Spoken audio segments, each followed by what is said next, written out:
Every donut you eat is a message from someone who lived 50,000 years ago. The problem is, that message was never meant for the modern world. People love to say sugar addiction is about weak willpower. It isn't. Your brain is doing exactly what evolution designed it to do. And that's the problem. Over the next few minutes, we're going to travel back to a world without supermarkets, without refrigerators, without candy, to find out why your brain still treats sugar like the most valuable thing it can find. Because once you understand where that instinct came from, you'll stop asking, why can't I quit sugar? And start asking a much better question. Why was my brain built this way in the first place? To answer that, we have to go back to the Pleistocene. For hundreds of thousands of years, finding food wasn't a routine. It was the job that kept you alive. There were no stocked kitchens, no convenience stores, no delivery apps. Some days, there simply wasn't enough to eat. Most plants were tough, bitter, packed with fiber. Sweetness was rare. In fact, your ancestors could spend days without tasting anything truly sweet. So imagine finally finding a bush covered in ripe berries. You don't eat a handful. You eat everything. Every last berry. Because tomorrow, they might be gone. Rain could ruin them. Birds could strip the bush clean. Another hungry family could find it before you did. Nature didn't reward moderation. It rewarded survival. That's why overeating wasn't a mistake. It was an adaptation. One that helped keep your ancestors alive through thousands of generations. But every adaptation comes with a price. And this one wouldn't become obvious until the modern world arrived. Here's something most people never think about. For almost all of human history, real sugar barely existed. Wild apples weren't sweet. Wild bananas were mostly seeds. Refined sugar simply didn't exist. The closest thing to a sugar rush was wild honey, and getting it usually meant climbing dangerous trees, fighting angry bees, or competing with animals that wanted it just as badly. Then, look at today. A bottle of soda, a donut, bubble tea, a candy bar. More concentrated sugar than many of your ancestors would have found in weeks. Your conscious mind knows it's just a snack. Your ancient brain doesn't. It sees an impossible opportunity. Calories with almost no effort. No climbing, no hunting, no risk. Just energy. As much as you want. And that's exactly what your ancestors spent their lives searching for. Which raises a bigger question. If sugar was once so valuable, why doesn't your brain ever tell you? That's enough. The answer begins with a tiny signal. One drop of sugar touches your tongue. Less than a second later, your brain is already reacting. Taste receptors send an urgent message deep into your nervous system. Then your reward circuit switches on. Dopamine follows. But here's where almost everyone gets it wrong. Dopamine isn't the chemical of pleasure. It's the chemical of pursuit. Its job isn't to make sugar enjoyable. Its job is to make sure you look for it again. Your brain quietly stores a simple instruction. Remember this. Find it again. Next time, eat more. Because for hundreds of thousands of years, that strategy worked. The people who remembered high-energy food survived more often than the people who didn't. That's why your brain doesn't treat sugar like dessert. It treats sugar like survival. And that's also why stopping after one cookie can feel strangely difficult. Not because you're weak, because your brain is trying to finish a job evolution gave it long ago. Then, the world changed. Faster than evolution ever could. Humans learned to refine sugar. We planted sugarcane, We cultivated sugar beets. Factories made sweetness cheap.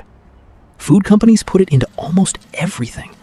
Bread, cereal, yogurt, ketchup, salad dressing. Foods that don't even taste especially sweet anymore. In evolutionary terms, this happened almost overnight. Your environment transformed. Your brain didn't. The software stayed the same. The world around it completely changed. That's why your brain still reacts to a donut as if it just discovered the only berry bush for miles. Except now, the berry bush never disappears. You can find another one tomorrow, and another after lunch, and another on the drive home. For the first time in human history, the survival system never gets a chance to switch off. And that's when something even stranger begins to happen. Your brain starts adapting to abundance itself. Your brain was never built to experience unlimited sugar. So eventually, it does what it's always done. It adapts. At first, every bite feels exciting. Every dessert feels rewarding. Every soda feels satisfying. Then something changes. Not in the food. In your brain. Repeated dopamine spikes force your nervous system to protect itself. So it quietly reduces the number of dopamine receptors available. Neuroscientists call this downregulation. Your brain calls it survival. Too much stimulation becomes less stimulation. And that's when the real trap begins. The chocolate didn't become less sweet. The soda didn't change. You did. The reward feels smaller, so your brain asks for a little more. Not because it enjoyed the last bite. Because it wants to get back to the feeling the last bite used to create. That's why sugar can become such a difficult habit to break. You aren't chasing the dessert. You're chasing yesterday's dopamine. Now, imagine removing sugar overnight.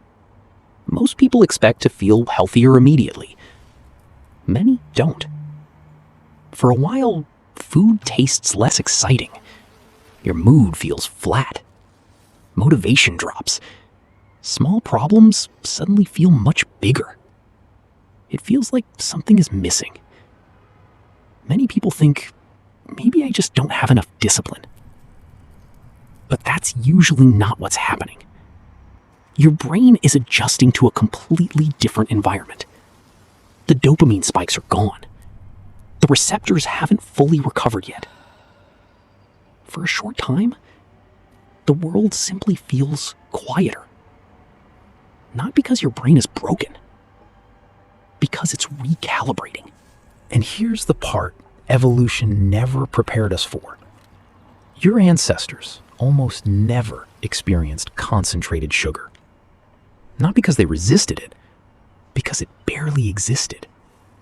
Their brains evolved in a world where sweetness was rare and separated by long periods of scarcity. Nobody needed protection from unlimited candy. Unlimited candy wasn't real. Modern civilization changed the food. Evolution never had enough time to change the brain. And that leads to one of the biggest misunderstandings about sugar addiction. People think the solution is stronger willpower. But that's not where the real battle is happening. Here's where almost everyone gets it wrong. People think sugar addiction is a test of willpower. Evolution says something very different. Willpower lives in the prefrontal cortex, the newest part of your brain, the part that plans, reasons, says no. It's also one of the most energy-demanding parts of your body. Now, think about the end of a long day. You've been solving problems, making decisions, answering messages, working for hours.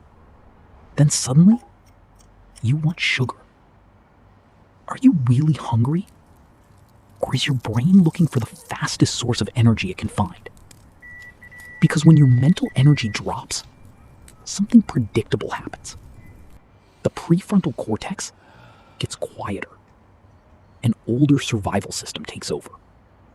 The planner leaves. The hunter stays. And before you even realize it, you're standing in front of the pantry again. That's why relying on willpower alone rarely works.